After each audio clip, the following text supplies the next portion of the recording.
जन्म जन्म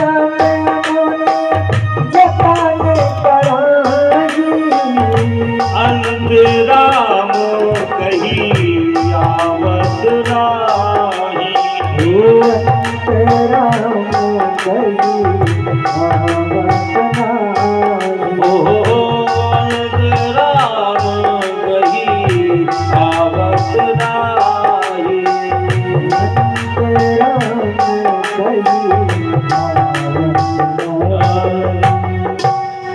उसने अपने जीवन में भगवान को कभी नहीं देखा, न भगवान का नाम लिया। आज अंतिम समय में उसके मुख से भगवान कृष्ण का नाम निकला। हे कृष्ण छोड़ दो, छोड़ दो। जीवन भर पाप कर्म करते रहे और अंतिम समय में जिसने भगवान का नाम ले लिया, अंतिम समय में अगर धोखे से भी भगवान का नाम निकल आया, भगवान कहते हैं अनेक जन्मार्जित पाप संचयम, उसके अनेक जन्मों के जो पाप संचित हो जाते हैं, इकट्ठे हो जाते हैं, मैं उसको नष्ट कर देता हूँ। ये भगवान की प्रतिज्ञा है। ये नाम भगवान के नाम का प्रभाव है।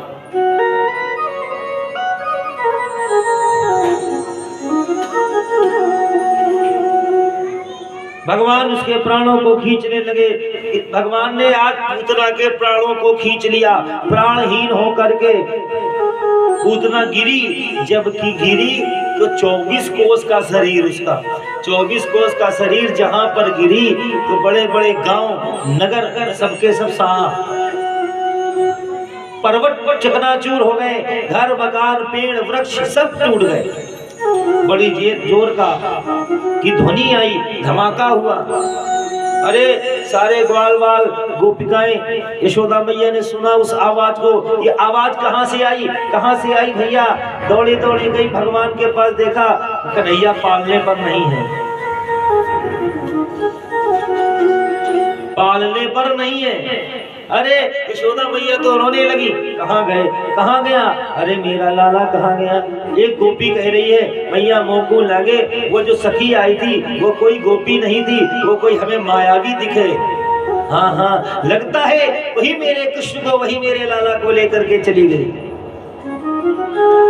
पूरे गोकुल में, पूरे ब्रजमंडल में भगवान को खोजने लगे यशोदा मैया। इतने में नंद बाबा आ गए, बोले क्या हुआ? बोले ऐसी ऐसी बात। आज ढूंढाई होने लगी, खोजने लगे। ग्वाल बाल चलते चलते जंगल में पहुंचे। एक बड़े विशाल परिक्षेत्र में पूतना का विशाल शरीर पड़ा हुआ, यमुना के किनारे विशाल क्षेत्र में शरीर पड़ा है। अरे और भगवान उसके वक्षस्थल पर बैठे खेल रहे। माँ यशोदा मैया, नंद बाबा देखो देखो उस कन्हैया को, वो है कन्हैया। दौड़े दौड़े गए, भगवान कन्हैया को उतार करके लाए। अब नंद बाबा ने कहा ये कौन है? बोले पता नहीं ये कौन है, ये तो राक्षसी है, यही हमारे कृष्ण को लेकर के गई थी। अब भगवान नंद बाबा कहते इसके शरीर को यहाँ से जल्दी से हटाओ, नहीं तो दुर्गंध आएगी, गांव हम लोग गोकुल में रह नहीं पाएंगे। बोले क्या करें? 24 कोस का शरीर है, अपने पूरे गांव में इतने लकड़ी कटना नहीं मिलेंगे महाराज, कैसे जलाएंगे? इसका संस्कार तो करना ही चाहिए, कैसे करें? तो बोले कोई युक्ति सूझो, युक्ति सुझाओ। युक्ति ये निकली कि ऐसा करो इसके शरीर के टुकड़े किए जाए। हाथ अलग का, कोई शरीर, कोई चाकू लाया, कोई बांका लाया, कोई कुल्हाड़ी ले आया, कोई आरी ले आया, जिसको जो साधन मिला।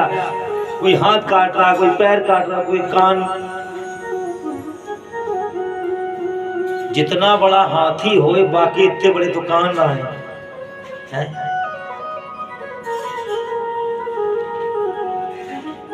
हाथ इतने मोटे मोटे कि हमारे तुम्हारे 10-10 आदमी हुए, जोड़ दो एक, इतने बड़े। अरे 24 कोस का शरीर। पर गुरुदेव सुखदेव जी कहते हैं राजन 100 चिताएं जलने लगे, 100 चिता लगाई गई, लेकिन जब पूतना का शरीर जल रहा है तो उससे गुलाब की, केवड़े की, खस की, मोगरा की, चमेली की, बेला की, ऐसी सुगंधी आ रही है। ये बड़ा आश्चर्य होता है। परीक्षित जी ने कहा गुरुदेव बात समझ में नहीं आई, जब कोई शरीर जलता है तो दुर्गंध आती है, दुर्गंध, और पूतना के शरीर से सुगंधी आ रही थी। कारण बस उसमें एक ही है, भगवान जिसका स्पर्श कर ले उसके जीवन से ही सुगंधी आने लगती है, जीवन सुगंधमय हो जाता है। जो और हमारे भगवान का कितना स्वभाव मृदुल है, कितना टेढ़े के लिए टेढ़े हैं और सीधे के लिए सीधे हैं। देखते हो कैसे खड़े होते टेढ़े, तू टेढ़ा तेरी टेढ़ी नजरिया, टेढ़े के लिए टेढ़े और सीधे के लिए इतने सीधे हैं कि अपना सब कुछ दे दें, सब कुछ। जब राम जी सरकार ने विभीषण शरणागति हुए, विभीषण को लात मार दी रावण ने, विभीषण आए कहां? राम जी के पास। तो राम जी जब विभीषण का राज तिलक करने लगे और घोषणा कर दी राम जी ने, क्या घोषणा की? कि मैं विभीषण का राज तिलक कर रहा हूं, विभीषण को लंका का राजा बना दूंगा। जाओ कहू लंकेश सकल गुण तोरे, आज से तुम लंकेश हो गए हो। तो जितनी वानर सेना थी सब अचंभे में आ गई कि राम जी ये हो क्या गया है राम जी को। विभीषण उनकी शरण में आया, अभी रावण जिंदा है और विभीषण को कहने लगे लंकेश, आज से तुम लंकेश हो। महाराज विभीषण को आपने लंका का राजा बना दिया, ये क्या कर रहा है, ये कैसी लीला है आपकी?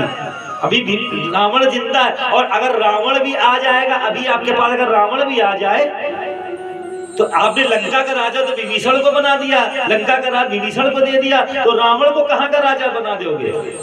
रावण को कहां का राज दोगे प्रभु? तो बोले रावण आ तो जाए, आए तो सही रावण मेरे पास। अगर रावण भी इसी तरह से मेरे पास आएगा तो लंका का राजा तो हमने विभीषण को बनाया है, मैं रावण को अयोध्या का राजा बना दूंगा। है कोई इतना दयालु? लेकिन बशर्ते शर्त यही है, आए तो एक बार मेरे पास। लोग हमारे पास आना ही नहीं चाहते, पर दूर से एक बार आकर के तो देखे। भगवान की एक प्रतिज्ञा है, मेरे लिए एक खर्च करके तो देख, तेरे लिए कुबेर के भंडार न खोल दूं तो कहना। अच्छा हम कंजूसी करते हैं, सिर्फ भगवान से कंजूसी निकलती है, बस अपने परिवार में नहीं कंजूसी निकालते किसी के। अभी परिवार में नाते रिश्तेदारी में शादी ब्याह होए, फिर देखो कितना खर्चा करेंगे, बोले 20,000 का कपड़ा ले आए। और भगवान के लिए कुछ लेना हो तो उसमें सोचेंगे 10 बार। दुकानदार से कहेंगे ऐसा करो कुछ कम कर लो, हाँ तो जो हमको दे रहे हैं, जिसकी कृपा से हमें मिल रहा है, उसी के लिए हम ऐसा सोचते हैं। यही तुम्हारी मानसिकता रह गई। बड़े दयालु स्वभाव है हमारे दीनानाथ। जो पूतना भगवान को मारने के लिए आई, आज उसी पूतना को भगवान ने अपनी मुक्ति, वही मुक्ति दे दी जिस मुक्ति को पाने के लिए मुक्ति भी तरसती है। मुक्ति हाथ जोड़े खड़ी है भगवान के पास, मुक्ति भी कह रही है। जो मुक्ति पाने के लिए हम लोग भागवत कथा, राम कथा इत्यादि सुनते हैं, वही मुक्ति भगवान से कहती प्रभु हमारी मुक्ति कैसे होगी। मुक्ति भी जिनके द्वार पर हाथ जोड़े खड़ी है, आज भगवान ने वो मुक्ति दी पूतना को, जिस मुक्ति को पाने के लिए बड़े बड़े ऋषि मुनि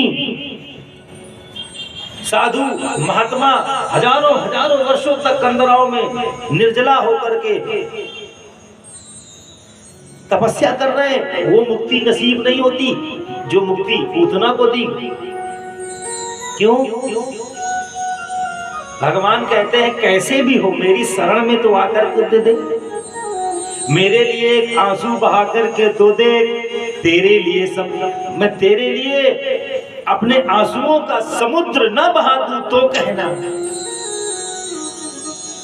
मेरा बनकर के तो देख, तेरे लिए अपना जीवन निछावर ना कर दूं तो कहना।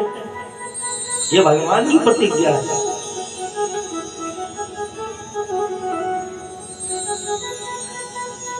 ठाकुर हमरे रमन बिहारी, हम हैं रमन बिहारी के, ये भाव रखें। हम राम जी के राम जी हमारे हैं, भगवान हमारे हैं, ये भाव रखे। और इससे अच्छा भाव ये रखे कि भगवान हमारे ही हैं, ठाकुर जी हमारे ही हैं। किसी व्यक्ति को जब हम अपना मानेंगे तभी तो वो हम अपनापन हमें देगा, है ना। तो भगवान को जब हम अपना मानेंगे तभी वो हमें अपना मानेंगे, नहीं तो दूर दूर से करते रहो नमस्कार जय राम जी की बस। भगवान ने आज पूतना को मुक्ति प्रदान की है, भगवान ने पूतना का उद्धार किया। बोलो कृष्ण कन्हैया लाल की। यशोदा मैया लाला को लेकर के आई।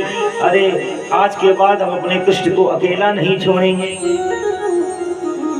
पूतना का समाचार मिला कंस को कि हमने पूतना को भेजा, वो उसका भी अंत कर दिया।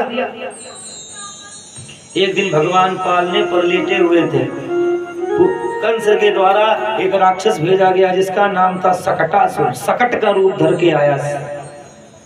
सकट माने जो पहले जमाने में बैलगाड़ियां चलती थी, पीछे का जो हिस्सा लकड़ी का होता था उसको सकट बोलते हैं। सकट का रूप बनाया और भगवान माता यशोदा ने क्या किया कि अपने काम में लगी हुई थी, भगवान के पालने को उस बैलगाड़ी के नीचे घुसेड़ अंदर कर दिया। जब अंदर किया तो उसने सकटासुर ने मौका देखा, अवसर देख करके सकट के ऊपर अपने भार से सकट को दबाने लगा।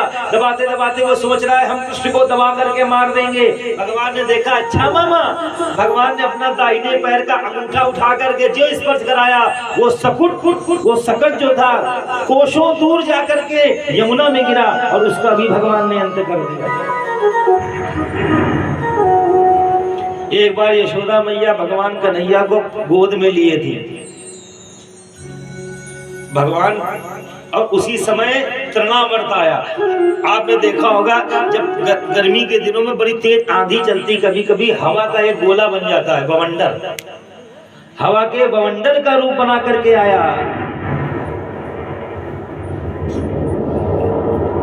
बवंडर का रूप बनाकर गया। बड़ी तेज आंधी आई, इतनी तेज आंधी आई कि घर मकान झोपड़ी बड़े बड़े वृक्ष गिरने लगे, झोपड़ियां उड़ने लगी, हाहाकार मच गया गोकुल में।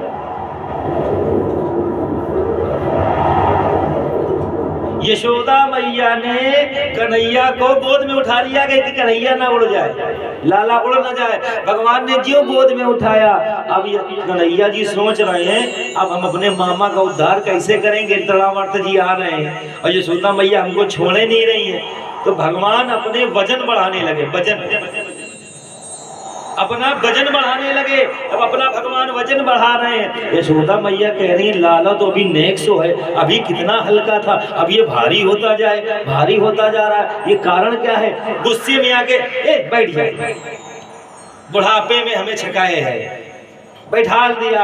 अब मौका मिल गया, तृणावर्त ने देखा कृष्ण बैठे हैं, दौड़ आया, आ करके पकड़ लिया, पकड़ करके आकाश मार्ग में ले गया।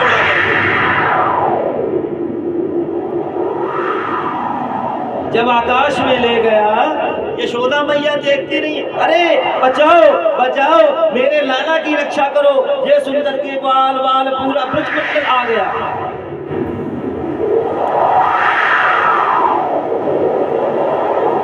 भैया मेरे लाला को बचाओ। भगवान और तृणावर्त भगवान को पकड़े हैं, तृणावर्त भगवान को पकड़े हैं। भगवान के छोटे छोटे हाथ, छोटे छोटे हाथों से भगवान ने उसके गले को पकड़ा। गले को पकड़ करके जोर से जब गर्दन दबाई, गला दबाया, उसके प्राण निकल करके भगवान के चरणों में समाहित हो गए। तृणावर्त निहंता भगवान की आकर के पृथ्वी पर गिरा। दौड़ी दौड़ी यशोदा मैया आई, अपने लाला को हृदय से लगा लिया, गाय के गोबर से स्नान कराया, गौमूत्र से स्नान कराया और बोले लगता है लाला को हमारे नजर लगी है। तो लाला की नजर उतारी। गंगी नाम की एक गाय थी, उस गाय का नाम था क्या? गंगी। गंगी नाम की गाय थी। गाय की पूंछ से नजर उतारी। किसी बालक को नजर लगी हो अगर, तो गाय की पूंछ से 7 बार उसको फेर दे शरीर में, तो उसकी नजर अगर सब उतर जाती है। तो ऐसी नजर उतारी, बोले अब हम लाला को अपने कभी अकेला ही नहीं छोड़ेंगे। इस तरह से भगवान ने अनेक राक्षसों का संहार किया। धीरे धीरे आज भगवान की आयु हो गई 27 दिन की। कितनी? 27 दिन की। और हमारी संस्कृति कहती है, सनातन धर्म कहता है, वेद कहते हैं, शास्त्र कहते हैं, जब बालक 27 दिन का हो जाए तब उसका नामकरण करना चाहिए। आजकल तो जिस दिन पैदा हुए लड़का, कोई बोले क्या नाम रख दे, बोले क्या नाम रख दे, बोले पिंटू रख दे। बोले क्या, बोले बबलू रख दे। हाँ हाँ, और आज बोले क्या नाम, बोले पप्पू। हाँ। वाह, तो देखो धर्म ये, अगर आप देखो संस्कार, हमारे हिंदू धर्म में कितने संस्कार हैं। ये 10वां साल है कथा का, और बड़े बड़े विद्वान लोग यहाँ पर आए कथा करने। तो आपको तो मालूम होगा ना, अपने धर्म में, अपने सनातन धर्म में, हिंदू धर्म में कितने संस्कार हैं, नहीं पता। अब आज से ध्यान रखिएगा, 16 संस्कार है। कितने हैं? 16 संस्कार। लेकिन कोई अपने बच्चों में 16 संस्कार करता है? नहीं करता। सिर्फ 2 ही संस्कार याद हैं, एक विवाह संस्कार, एक अंतिम संस्कार। इसके अलावा कुछ नहीं पता। गर्भाधान संस्कार से लेकर के अंतिम संस्कार तक 16 संस्कार हैं। पहले के जो संस्कार होते थे, लोग नामकरण करवाते थे, ब्राह्मणों को बुला करके नाम रखे जाते थे बच्चों के। जब पाटी पूजन होता था, विद्यारंभ संस्कार, तो हवन इत्यादि हो करके पाटी पूजन होता था, विद्यारंभ किया जाता था। तो अब कोई संस्कार नहीं बचे।